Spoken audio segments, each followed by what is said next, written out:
This movie is based on a real case that shocked Japan in 1988. It begins in Tokyo, where a woman named Keiko moves into a small apartment with her 12-year-old son, Akira. She tells the landlord that her husband works overseas, so only she and Akira will be staying there. When asked about Akira, she proudly says he is a smart, well-behaved boy. At first they seem like an ordinary mother and son, but behind that apartment door, Keiko is hiding something far darker. A little later, a truck arrives with their furniture and boxes. Workers begin carrying everything inside, but two large suitcases are handled differently. Keiko and Akira make sure to bring those in by themselves. Once the workers leave and the apartment door is finally shut, the truth comes out. The suitcases are opened, and two small children climb out from inside. One is a little girl named Yuki, who is only 5 years old. The other is a younger boy named Shige. Later that evening, Akira goes to the train station to pick up another child. It is an 11-year-old girl named Kyoko, who has been waiting there alone for quite some time. With Kyoko's arrival, the truth becomes even clearer. Keiko did not move into the apartment with just Akira. She secretly brought all 4 of her children to live there. That night, the family sits down to eat together. During dinner, Keiko lays down strict rules for everyone. They must not make noise and must never go outside. They are not even allowed to step onto the balcony. No one can find out that any children are living in the apartment except Akira.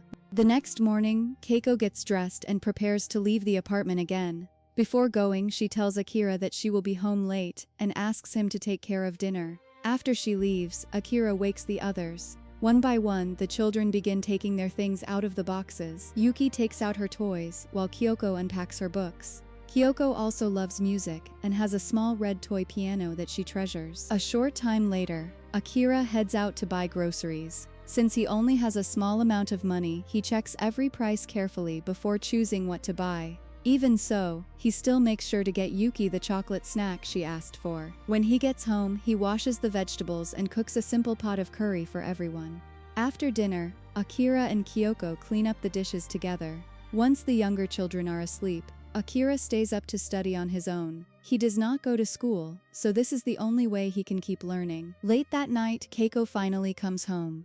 Kyoko quietly warms up some food for her, while Akira tries to ask for help with his homework. But before she can even look at it, Keiko gets a phone call and goes straight into her room. As the days pass, it becomes clear that the children are already used to this kind of life. During the weekend, Keiko stays home for once, and the children are happy just to have her around. While combing Kyoko's hair, Keiko listens as Kyoko tells her she wants to go to school. But Keiko shuts the idea down immediately. She tells her school is unnecessary, and says that because they do not have a father, other children would only bully them anyway. Kyoko remains quiet after, but the disappointment on her face is obvious. Later that afternoon, while hanging laundry on the balcony, Keiko tells Akira that she has fallen in love with someone new. According to her, this man is different. She says he is kind and that one day he is going to marry her. When that happens, she says, they will move into a bigger home and finally be able to go to school. Akira listens quietly, but deep down he is not convinced. As time goes on, Keiko starts coming home later and later. Sometimes she disappears for days, leaving the children to manage on their own. One evening, Akira sees her stepping out of a taxi with a man. When she finally walks inside, the children immediately notice that she smells like alcohol. She sits with them and starts talking about their fathers. She tells Akira that he looks just like his own father. Then she mentions that Yuki's father worked at Haneda Airport, while Kyoko's father was once a music producer. It is through this conversation that the truth becomes clear. The children do not all have the same father. Keiko has had relationships with several different men over the years. The next morning, Akira finds an envelope on the table. Inside is a small amount of cash and a short note from his mother. In it, she says she is going away for a few days, and tells him to look after the others until she comes back. But a few days pass, then more, and Keiko still does not return. One day he goes to a convenience store to buy snacks. To save money, he stands there reading comic books instead of buying them. But while he is inside, some boys secretly slip toys into Akira's bag. And when Akira tries to leave, the store owner stops him and accuses him of stealing. The owner questions him about his parents. Akira says he doesn't have a dad, and that his mother is away for work. The owner is about to call the police, but before things get worse, One of the employees steps in and explains that he saw the other boy put the item into Akira's bag. After the misunderstanding is cleared up, the owner lets him go and gives him a few meat buns as an apology, which Akira takes home to share with his siblings. Back at the apartment, life continues in the same quiet, fragile way. Akira keeps managing the money, stretching every yen as far as he can. He even has a notebook where he records all of their spending. By now, nearly a month has passed, and Keiko still has not come home. With their savings almost gone, Akira starts trying to contact her, calling every number he can, but no one picks up. With no other choice, he decides to look for help himself. He first takes the monorail to find Shige's father. After waiting outside the man's workplace, Akira finally sees him getting out of his car after a night shift. He asks for help, but the man tells him he doesn't have any. Then Akira goes to look for Yuki's father at a gambling hall, but the man says he is barely surviving himself, gives Akira some petty change, and then flatly denies that Yuki is even his daughter. After that, Akira returns home, takes care of his siblings. Kyoko helps however she can, especially with the younger ones, but no matter how carefully they live, the money keeps running out. Then, someone knocks on the door. It is Keiko. The younger children run straight to her, excited and relieved to see her again. But Akira and Kyoko do not react the same way. Keiko acts as if nothing serious has happened and hands out toys and small gifts to the children. For a brief moment, the apartment feels lively again, but it does not last. That same evening, Keiko packs her fancier clothes into a bag. She tells them she will come back by Christmas and promises to bring presents. Akira walks her to the train station. On the way, he asks whether she has told her new boyfriend about them. Keiko brushes the question aside and says she will tell him eventually. They stop at a cafe, and Akira asks when they will finally be allowed to go to school. But Keiko dismisses the idea again, saying school is not that important and that plenty of successful people never went at all. This time, Akira cannot hide his frustration. He tells her she is selfish for leaving them alone. Keiko immediately turns defensive. She says their fathers are the selfish ones for abandoning them, and insists that she deserves to be happy too. A little later, her train arrives. Before leaving, she promises that she will come back soon. Once again, the children are left on their own. Days go by, and Christmas finally arrives, but Keiko still does not return. The younger children keep waiting, hoping she will suddenly walk through the door. Seeing the disappointment on their faces, Akira feels completely helpless. That night, he goes out to buy groceries. When he passes the convenience store, he waits in the cold until late, knowing the prices will drop before closing.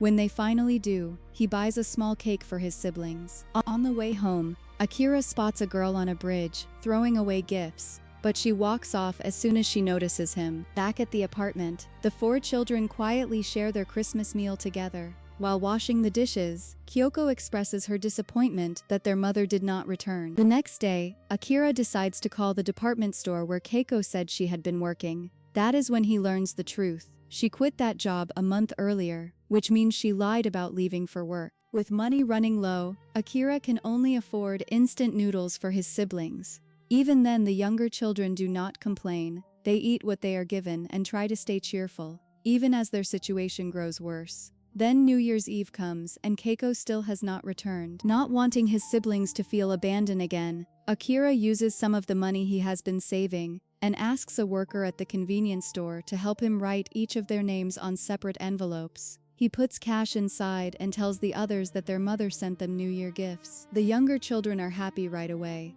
To them, it is proof that their mother still remembers them. But Akira feels a heavy weight inside, knowing the truth. A few days later, it is Yuki's birthday. She keeps sitting by the window, waiting for their mother to come back for her special day. But Akira gently tells her that their mother will probably return next week, and asks her to be patient a little longer. Wanting to cheer her up, he decides to take her outside in secret. Kyoko helps bundle Yuki up warmly, and the two quietly slip out of the apartment together. After that, Akira and Yuki sit together near the market for a while, enjoying the rare chance to be outside. On the way home, they see the monorail passing by. Akira tells her that the monorail goes to the airport, and promises that one day he will take her there to watch the planes. The next day, Akira goes to the arcade. While playing there, he meets two boys around his age and befriends them. Before long, they are hanging out almost every day, and Akira even brings them back to the apartment to play video games. For a while, having friends feels exciting. but the friendship is not as genuine as it seems. The boys often take advantage of him, making him pay for snacks. As Akira becomes more focused on them, he slowly starts neglecting his siblings. He pays less attention to the apartment, and there are even times when he does not buy proper food, leaving the younger children to get by on snacks instead. One day the boys take him to the store and start stealing items for fun. Then they pressure Akira to do the same, but Akira refuses. Because of that, they stop hanging out with him. Still, Akira does not want the friendship to end. He has grown attached to the feeling of finally having friends. So he goes to their school and tries to win them back, telling them he has a new game at home and inviting them over to play. But they reject him right away. Later, Akira overhears them saying his apartment smells like a sewer, and that they do not want to go there again. Hearing that leaves Akira hurt and embarrassed. On his way home, he runs into the same girl he noticed on Christmas. Her name is Saki. This time he sees a group of girls playing a prank on her, which makes it clear why she hates going to school. Back at the apartment, things are falling apart. Because Akira has stopped cleaning and is barely keeping up with anything, the place has become filthy and cramped. When the landlord comes by to collect rent, Akira hides and waits silently until he leaves. After that, he goes to the convenience store and tries to ask for a job, but the employee tells him he is far too young and that no one can legally hire him until he is 16. The worker suggests contacting social welfare for help, but Akira rejects the idea. He knows that if the authorities get involved, the siblings will be separated. When he returns home, he sits down and counts the little money they have left once again. Kyoko sees him doing it, and without saying much, she hands over the money she had been saving for a piano. The next day, Akira takes all of the children outside together for the first time. They stop by a convenience store to buy a large bag of cheap snacks, then head to the park and spend some time playing like ordinary kids. But the brief happiness does not last. When they get back to the apartment, both the water and electricity have been cut off because the bills have gone unpaid for too long. With no other choice, the children begin going to a nearby park to collect water and wash their clothes. It is there that they run into Saki again, and they bring her back to their apartment. At first she is shocked by the way they are living, but she still enjoys being with them, and soon begins spending time with them almost every day. Later, Saki asks Akira when he thinks his mother will come back. With quiet resentment, he tells her that she is probably never coming back. By now, the money is completely gone. With nothing left, Akira goes back to the convenience store, where one of the workers takes pity on him and gives him some food that is about to expire. Seeing how desperate things have become, Saki decides she wants to help. She goes to sing karaoke with a man in exchange for money, then later tries to hand it to Akira, but he pushes the money away and runs off, unable to accept help earned like that. The next morning, things are even worse. Akira sees Shiga chewing on paper because he is so hungry. With the few coins he has left, Akira buys 2 bowls of noodles and hurries back to the apartment. But when he gets home, Shiga is gone. Panicked, Akira runs back outside and searches for him everywhere. He eventually finds him nearby, playing with a group of boys. Overcome with stress and frustration, Akira snaps at him for wandering off on his own. Later, the children eat whatever little food they have managed to get, but by now it is clear they are only getting through one day at a time. Over the next few days, the hardship continues. The apartment grows dirtier, the food grows scarcer, and Akira slowly starts to lose hope. At one point, he pulls out his mother's belongings, intending to sell them for money, but Kyoko stops him. Deep down, she is still holding on to the hope that Keiko will come back one day. The next morning, Akira wanders outside and stops near a local baseball practice. He watches from a distance until the coach notices him and invites him to join. For a little while, Akira simply enjoys himself and gets to feel like an ordinary 12-year-old boy again. But the moment Akira gets home, everything changes. Kyoko tells him that Yuki fell from a chair earlier and has been unconscious ever since. Panic takes over immediately. Akira rushes to a phone booth and calls his mother's workplace. A woman answers and tells him to wait. He keeps inserting coins into the phone, but even after the last one runs out, his mother still never comes to the line. Desperate, Akira runs to a pharmacy and steals medicine, hoping he can still do something to save Yuki. But by the time he gets back, it is already too late. Yuki is dead. With nowhere else to turn, Akira goes to Saki and tells her what happened. He then asks if he can borrow the money she once tried to give him. The two of them use it to buy several boxes of Yuki's favorite chocolate before returning to the apartment. Not long after, another letter arrives from Keiko. In it, she says she still cannot come home and includes a small amount of money. With no adult around and no one to help them, the children are forced to do the unthinkable. They place Yuki's body into the same suitcase she arrived in, along with her favorite toys, and say a quiet prayer for her. After that, Akira decides to keep one last promise. He had once told Yuki he would take her on the monorail to see the planes someday, never imagining it would happen like this.